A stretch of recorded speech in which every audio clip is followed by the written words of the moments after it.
Vladimir Putin is counting on winning the aerial battle in Ukraine. We've seen this throughout 2025. As Russia's ground offensives falter amid manpower and equipment issues, Putin has been ordering larger and more devastating drone and missile strikes against Ukraine. Those intense strikes are doing a lot of damage, but they've also revealed a route to victory for Ukraine. They've revealed that if Ukraine does this one thing, Russia will be forced to end the war. And that one thing is very simple: improve its air defenses to the point where Putin's aerial strikes become useless.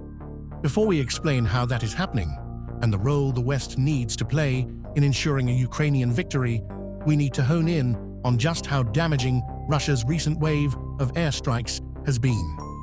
Drones and missiles were always part of Putin's strategy.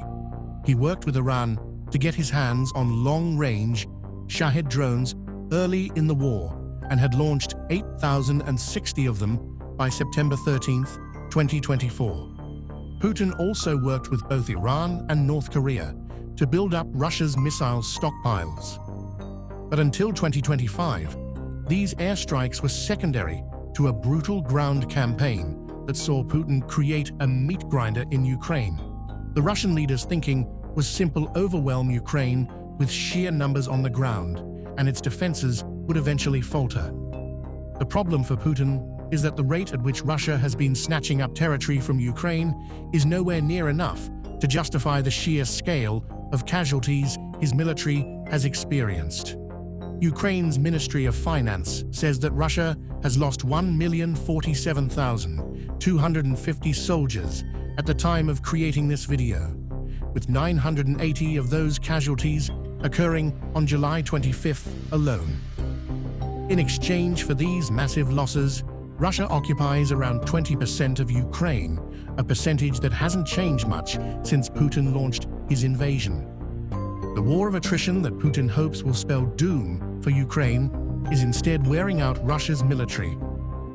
Increased aerial bombardments are the answer Putin has come up with for that problem, and those bombardments have only grown more intense as the war has moved deeper into 2025. In a July 24th opinion piece for the Kyiv Post, Eugene Cholly pointed out that Putin's airstrikes against Ukraine are getting worse. He calls back the July 3rd conversation US President Donald Trump had with Putin, and how Trump claimed he was disappointed that Putin isn't ready to end the Ukraine war. Putin responded by unleashing a terrifying horde of 539 drones and 11 missiles at Ukraine on July 4th, a reminder to Ukraine and the US that Russia isn't going to stop. Cholly also shares some numbers.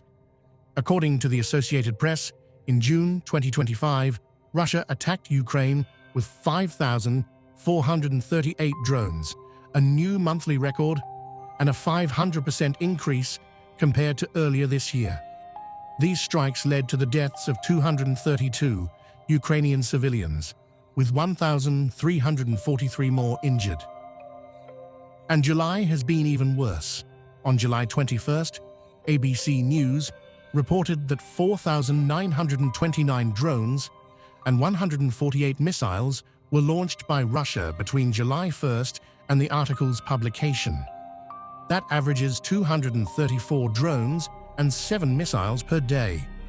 If that trend continues, by the end of July, Russia will have launched 7,035 drones and 210 missiles, another record.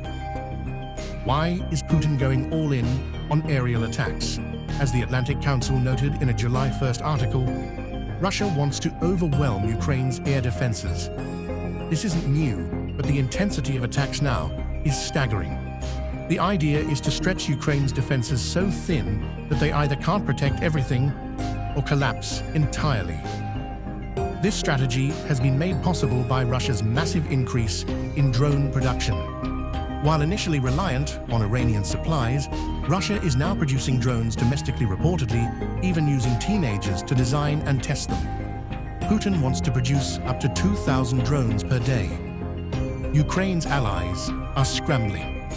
More Patriot air defense systems are needed. and countries like Switzerland may delay their own orders so Ukraine can get them first. But it isn't enough. As Cholich wrote, these dramatically increased deadly air attacks do not receive a commensurate and impactful response from the West. This situation, though dire, reveals the path to victory for Ukraine. Secure the skies.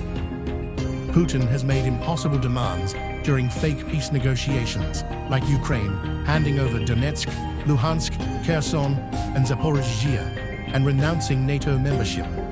These are demands Ukraine and the West will never agree to. Putin knows this, but he still uses these negotiations to play for time and continue his war.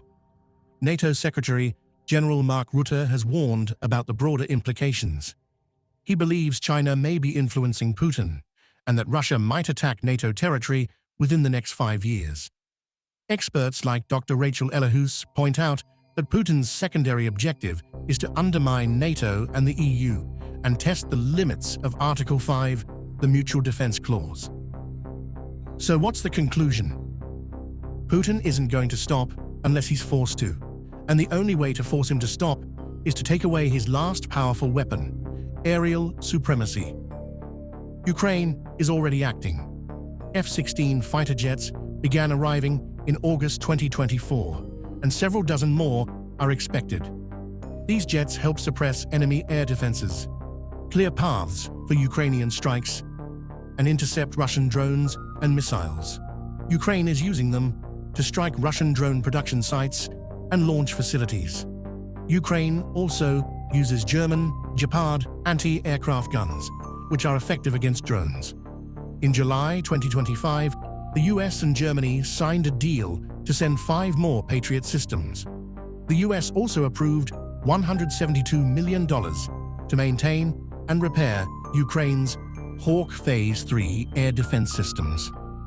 These systems, combined with Western F-16s, are key to taking back control of the skies. But Ukraine can't do it alone. As Cholich notes, the West must do more. Only then can Ukraine turn the tide of war and deter any future Russian aggression beyond Ukraine's borders. Cholich concludes, NATO and its member countries must work diligently to properly arm Ukraine, help it secure its skies, and minimize further damage. Anything short of this will make future peace negotiations with Russia substantially more difficult. The good news, the West may finally be waking up. The EU has announced an 18th round of sanctions. The US has rejoined the Ukraine Defense Contact Group. NATO members are increasing investment in air defense systems. The Ukraine war is at a turning point. If Ukraine can gain control of its skies, it will remove Putin's final hope of victory. And when that happens, the war he started could finally come to an end.